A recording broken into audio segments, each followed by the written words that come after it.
and welcome to the Claret and Blue podcast post-match reaction for Aston Villa's 1-1 draw with Leeds United. Now, Kendrick, you and I normally start the show, or we start before the show with a little bit of small talk, but we've literally jumped straight on. So I don't even know how are you? How are things? I'm a bit annoyed and a bit frustrated. What's happened to Fortress Villa Park? It's like the you know when you build a sandcastle in it and then the tide comes in. What's happening? A bit, innit? It was frustrating today, wasn't it?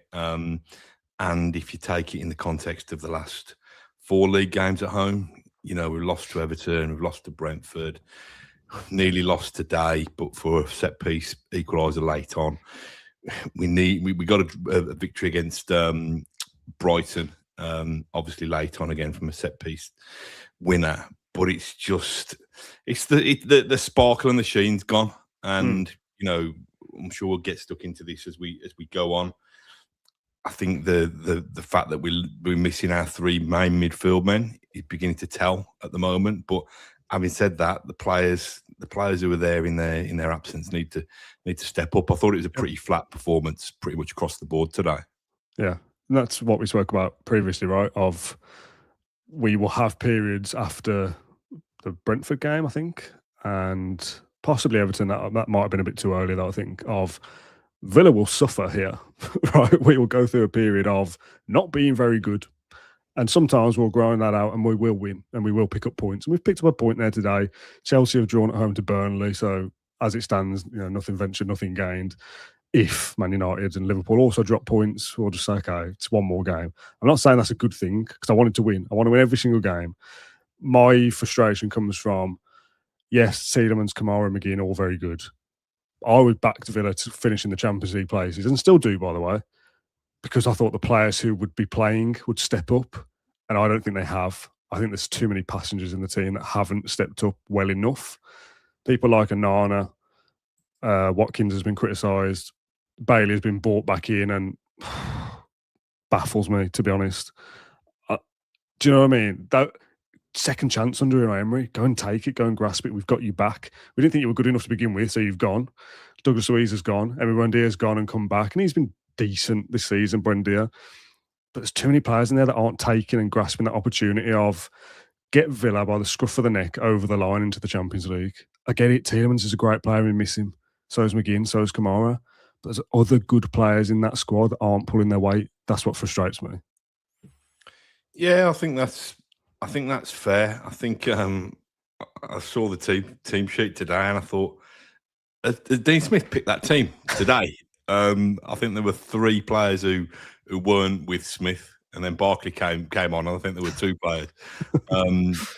You know, and who would the 3 have been? Rodgers, Maatsen, and Onana.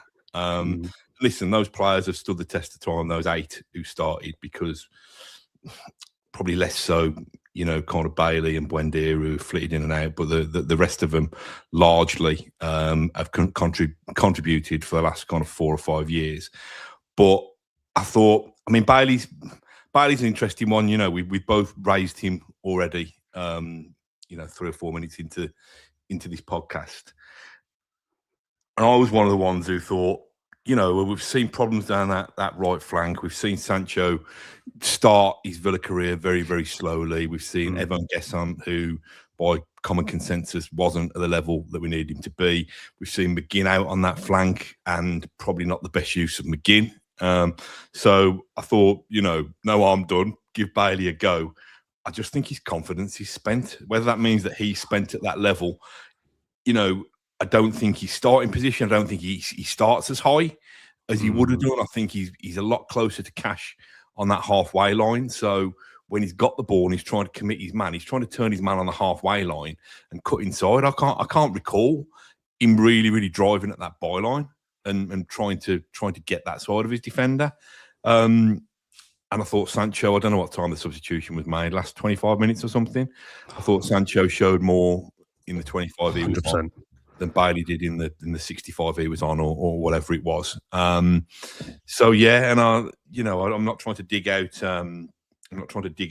Christian Perslow's Holy Trinity here. Got me Danny Ings shirt again, mate, so I can't dig them all out. But none of the audience saw that, but we'll believe you.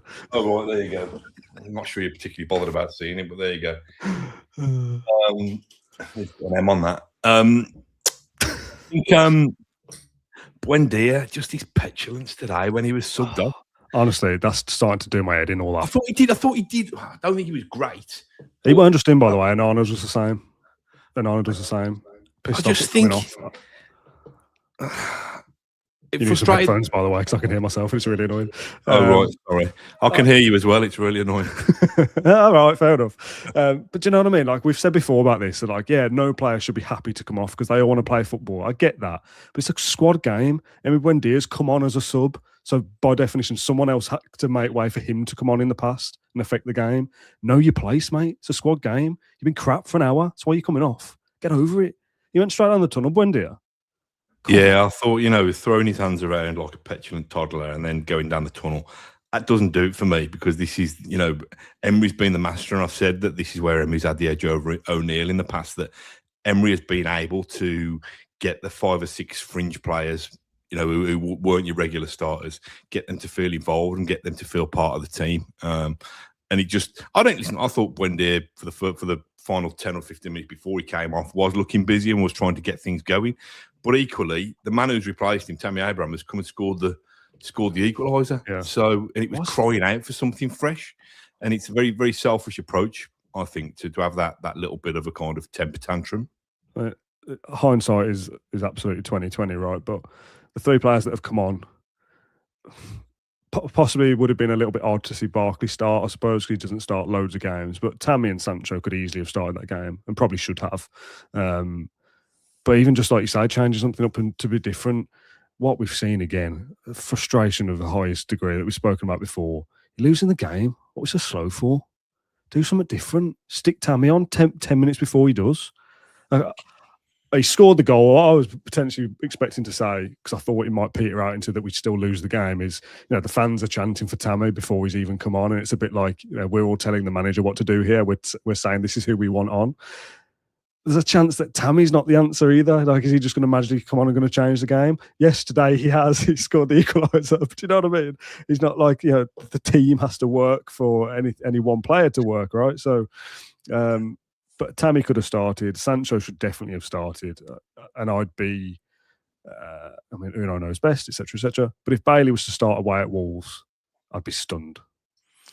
Yeah, I don't think he will. I think that Sancho, it's easy in hindsight, isn't it? Well, Martin O'Neill used to always call me a Monday morning quarterback when I'd dig him out with something he should have done on my match report on a Monday morning and, be wise after the event and stuff. But I think Tammy and Sancho will start on Friday night. But I think the key thing for me is, and I'm a big defender of Emery ball, and, I've become indoctrinated to the way that we play through the lines, build up patiently. But you get the sense in those kind of games that you are going to run out of time if you don't start to do things, you don't start to mix things up a bit sooner.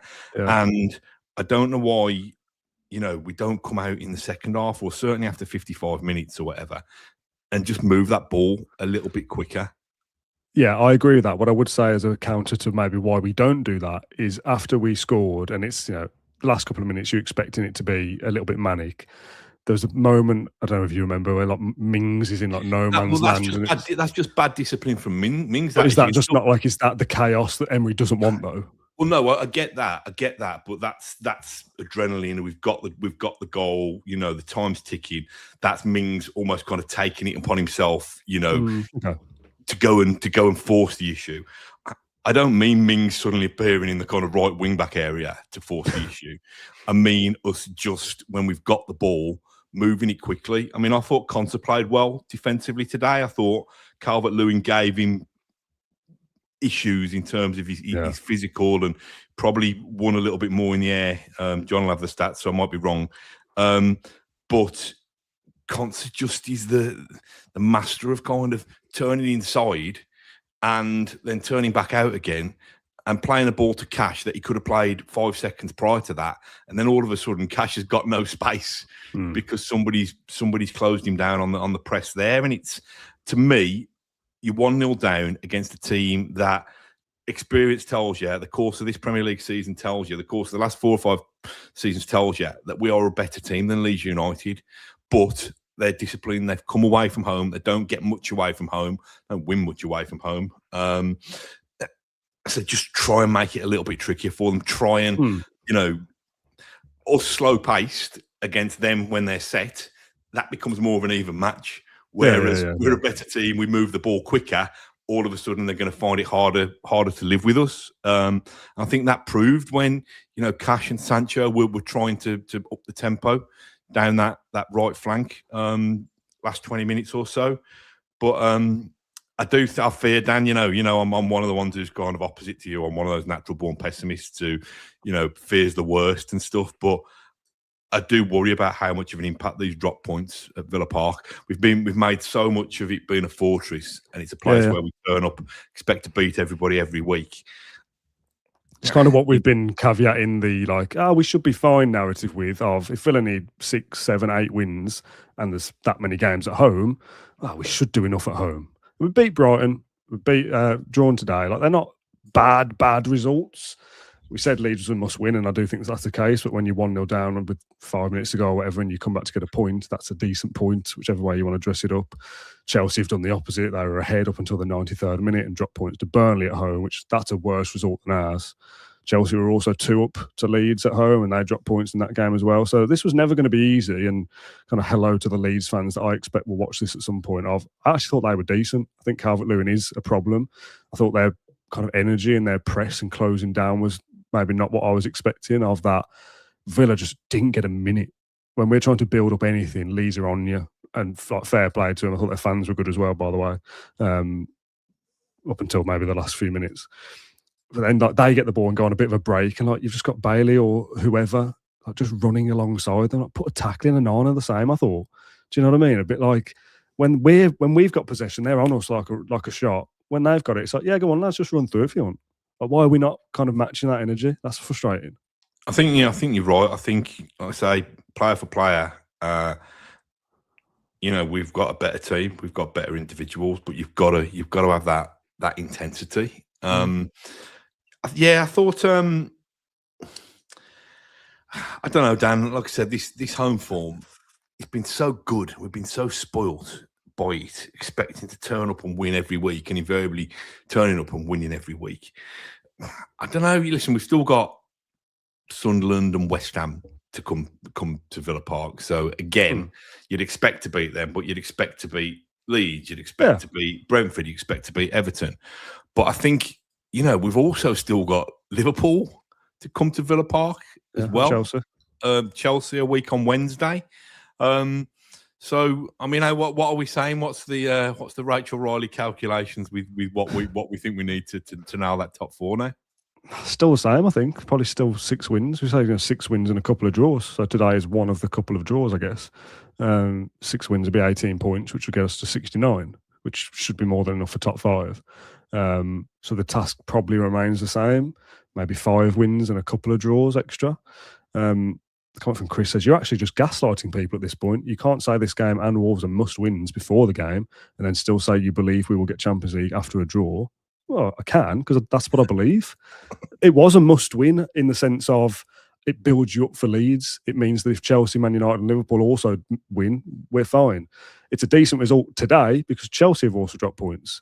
If Man United and Liverpool both win, it's a bad draw because they've gained on us this week. I maybe don't expect us to beat Chelsea, and I would take a draw now.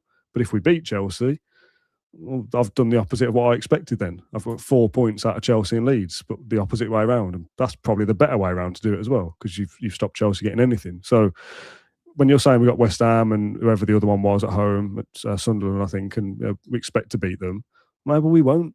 But maybe you don't expect us to beat Man City away, and we do, because that's football.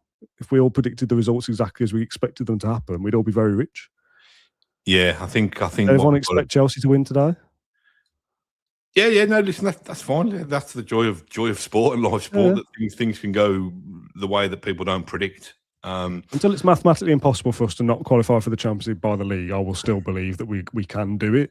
I'm not saying we're going to do it because I obviously don't know that, but I think we can, because I think a phrase that you used before for the McLeish season, rolling back to the good times, is that we stayed up by instalments.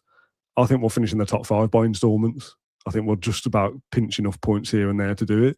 Hopefully, we win the Europa League anyway, and it's all completely irrelevant.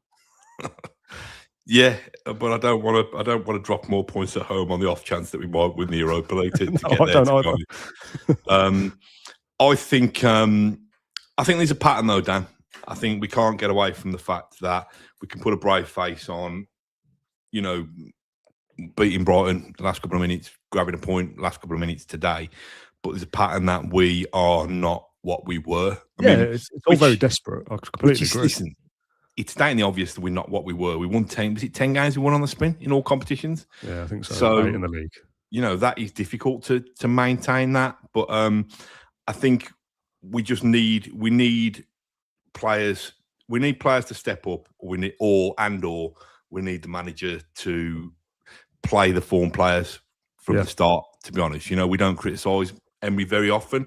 I don't begrudge him giving Bailey a chance by bringing him back into the fold, but we need to see that, you know, he's not, you know, in his little, I don't know, the last time we saw Villa Park, he's ended up helping to get Marco Bizot sent off. So, you know, does that warrant, I'm not saying he should be punished forevermore for that stray pass, but does that warrant him starting today?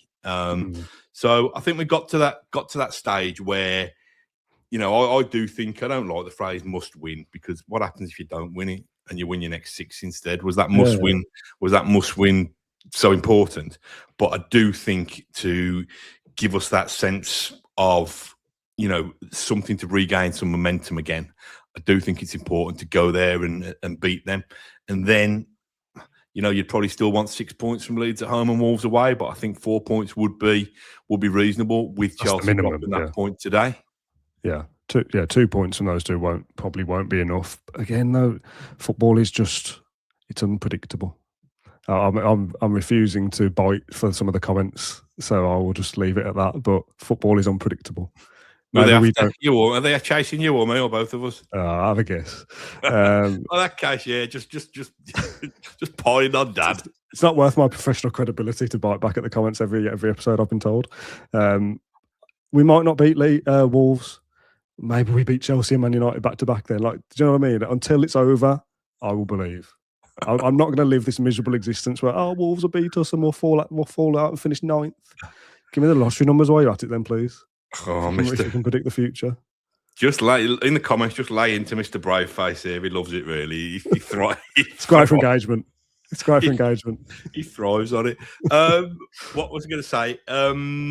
You mentioned the Leeds fans. I thought they were really good. You know, I know it's annoyingly good, yeah. Yeah. Listen, I know it's the Leeds way. I know it's what they do. I think they did shut up for about 2.5 minutes when Villa conjured up an equaliser out of nowhere and looked like we might be able to go and do something. But no, I thought they were really good. They didn't shut up pretty much all afternoon, did they? I thought they probably helped to try and get us lot to try and start an atmosphere. I thought it was okay in places. I think the fact that Leeds were making lots of noise, the whole end tried to respond. You know, I'm probably going to get booted out of the Trinity if I keep slagging off the vibe up there. But I was looking around me, and honestly, it's like Shaun of the Dead up there. It's just thinking, you're not here. This. Do you know what I think's interesting though about this atmosphere discussion is, and maybe I'm wrong here, but surely everyone else up there with you thinks the same. Do you know what I mean? I don't think they do. I think they probably think we're not here for all that nonsense. We're here to be entertained. Oh, maybe at 80 quid a ticket, we expect more than that, right?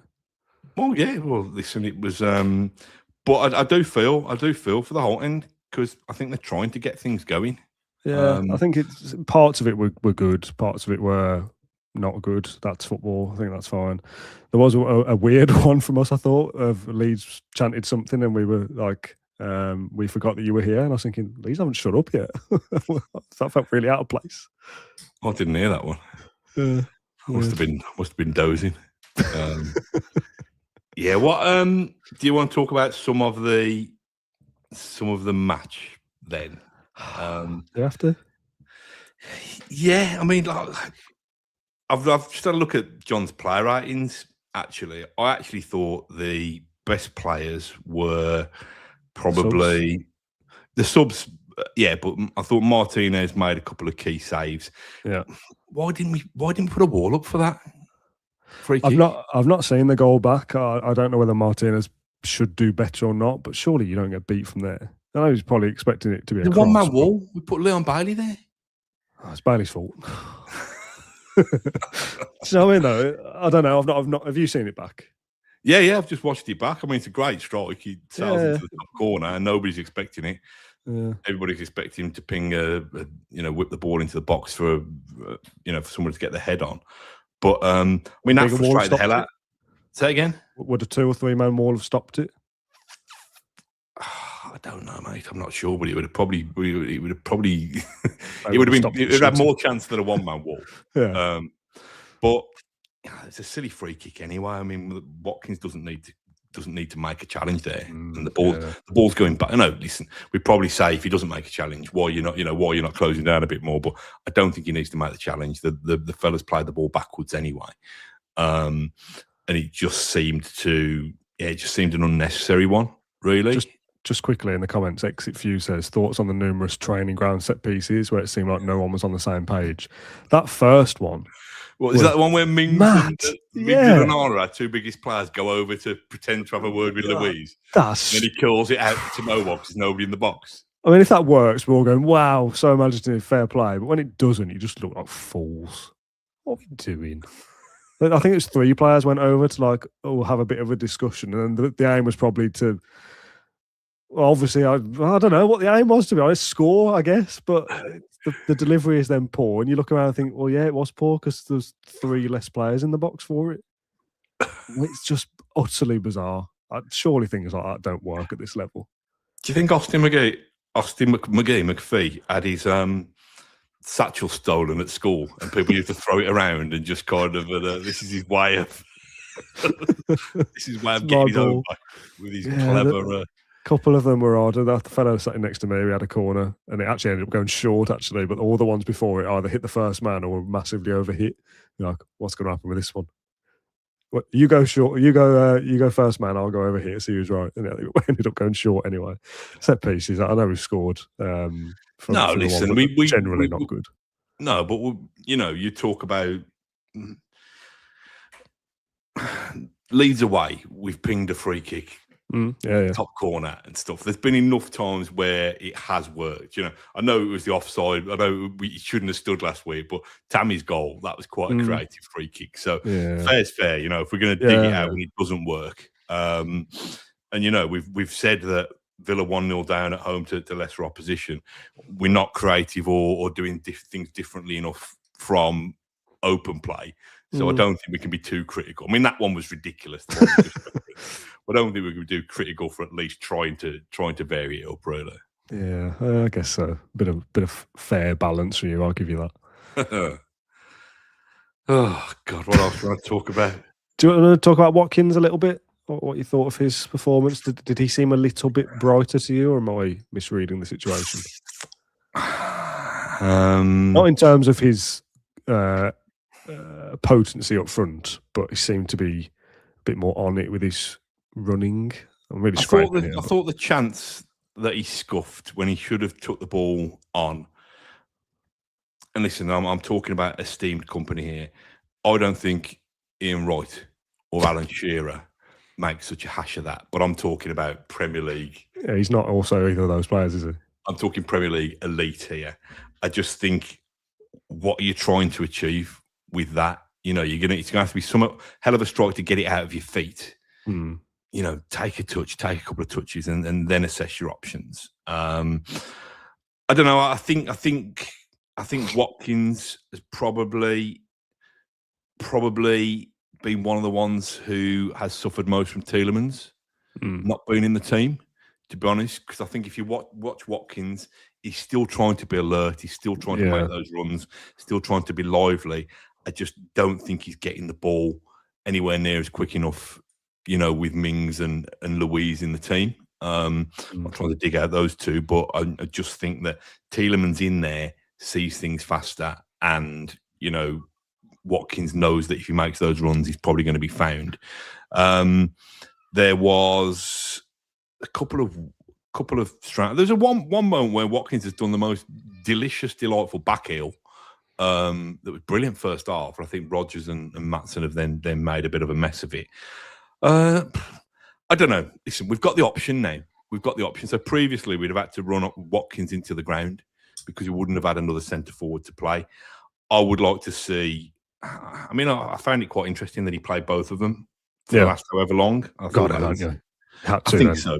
Yeah. I think so. But listen, I'm not sure that. I know Tammy scored last week an offside goal, and he scored the equaliser today. I'm glad we've got him. I don't think all of a sudden he's going to be the kind of silver bullet who solves everything. Yeah, that's the point I was trying to make earlier. He's not going to score in every game for the rest of the season and win us loads of football matches. I don't think, that Tammy's a 10 out of 10 and Watkins is a 2 out of 10. I don't think there's that much difference. I think they're very probably similarly matched. But I would absolutely give Abraham the nod at Wolves on Friday. Yeah. We're calling him Abraham, by the way. It's always Tammy, isn't it? Who's Abraham? Can we try him instead? Father Abraham, I call him. Just quickly, because I'm keen to wrap up, because I can hear my son crying as we approach bedtime hour. Rodgers, quiet. Is that a problem that we don't play particularly well when Rodgers isn't having a great game? That we're so reliant on him doing something that if he's quiet, Villa are quiet? I thought I did a bit of a job on him, to be fair. But you're right. If they can do a job on him and nobody else is sparkling around him, it does seem to be there's a bit of an over reliance on him. I don't know, Dan. I think if you're playing, I mean, what are the options? These are the players that I don't think played particularly well today. Certainly in a midfield and attacking sense. I don't think Louise was particularly great. I don't think Bailey was particularly great. I don't think Buendia was particularly great. I don't think Rodgers was particularly great, but I don't think you take him out of the team. I think Watkins, we've got an obvious replacement if we did want to take him out of the team. But so Bailey, do we say that Sancho? I think we probably do, don't we? Yeah, for me. I thought Barkley played well.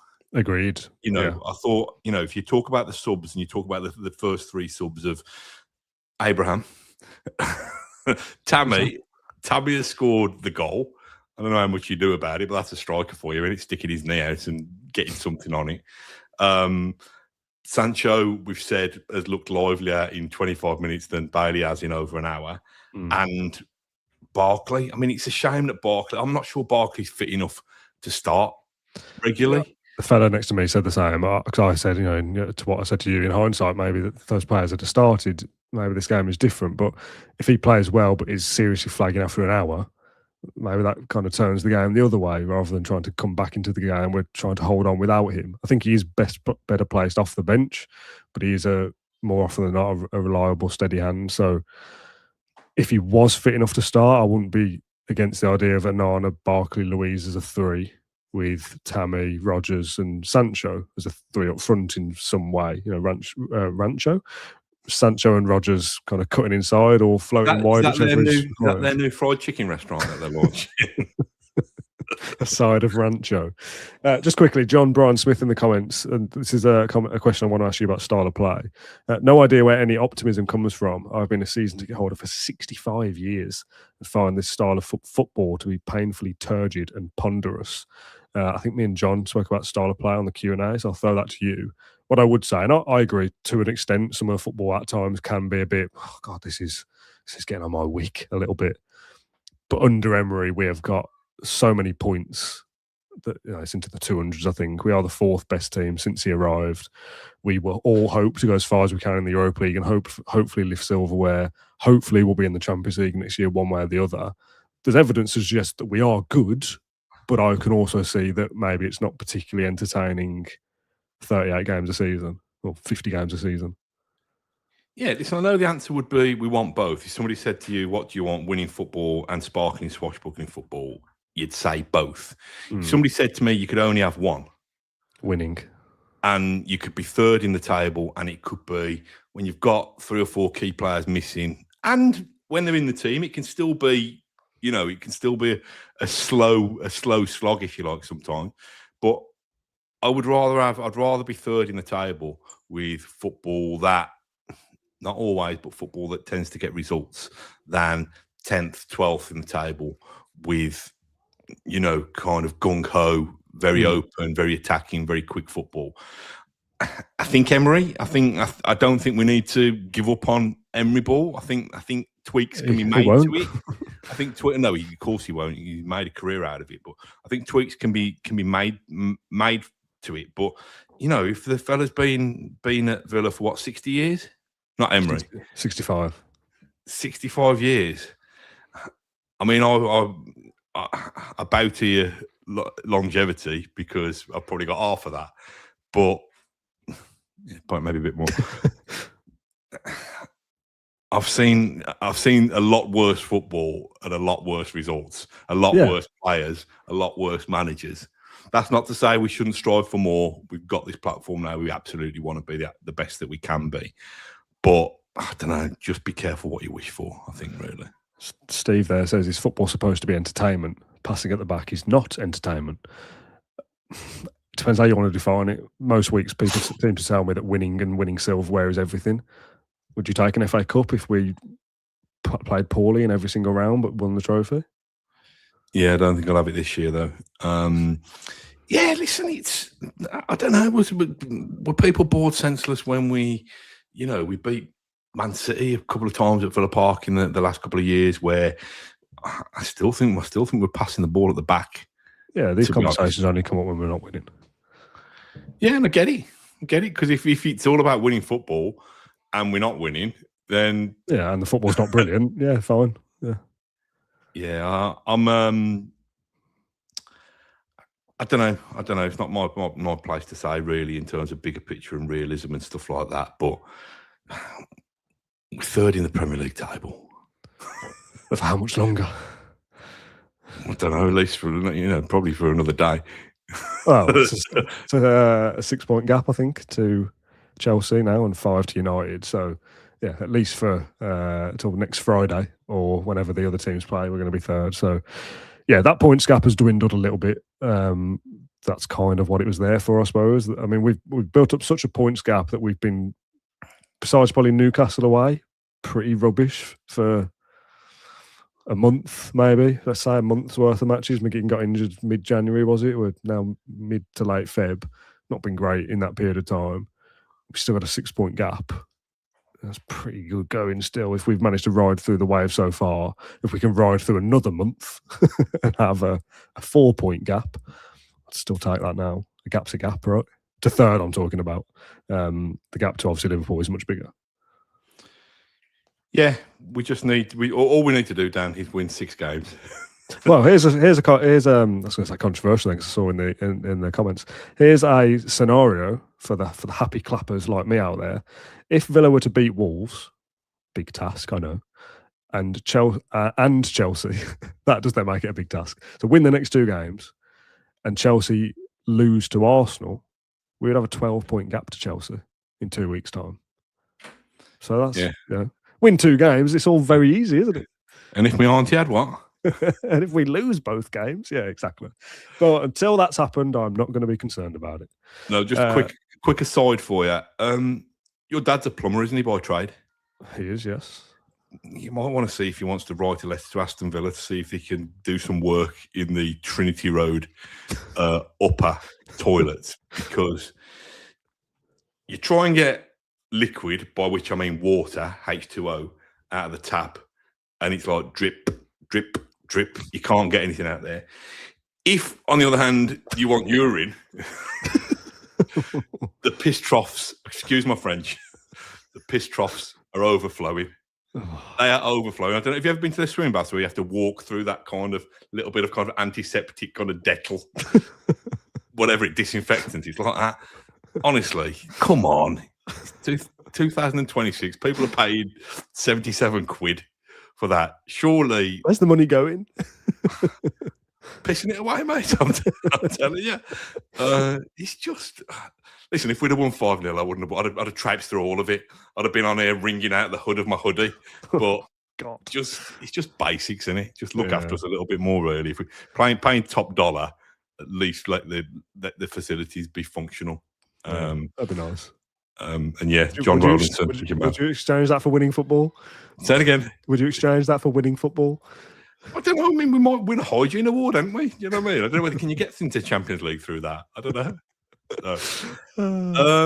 One other thing. Having sworn, now I'm going to shout out to one of my dad's church mates. Piss off. I'm not going to say that to him.